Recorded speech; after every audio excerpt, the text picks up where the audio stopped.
এবার আমি গলাটিতে 3 ইঞ্চি পরিমাণ মার্জিন করে নেব। এবার আমি এই 3 ইঞ্চি বাদ দিয়ে গলাটি সেলাই করে নেব। বন্ধুরা, কে কোথায় থেকে আমার এই ভিডিওগুলো দেখছেন অবশ্যই কমেন্ট করে জানাবেন। এবার আমি গলা পট্টিটি উল্টিয়ে সেলাই করে নেব। এবার সামনের অংশটি সেলাই হয়ে গেলে পিছনের অংশের সাথে আমি কাতের অংশ জোড়া দেব।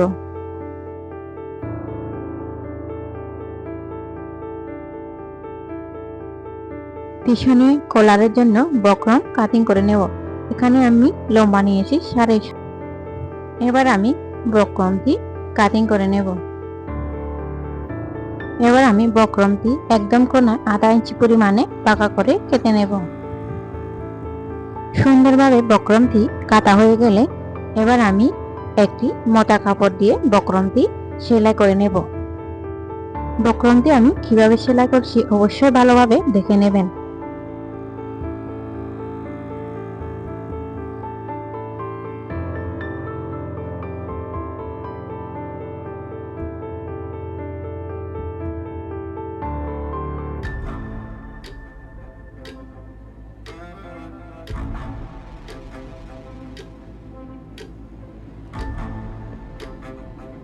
এবার আমি মাঝখান থেকে মার্জিন করা অংশ থেকে সেলাই করে নেব।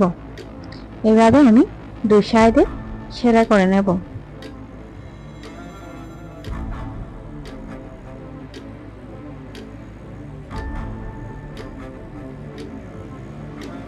এবার আমি বক্রমটি জোড়া দিয়ে সেলাই করে নেব।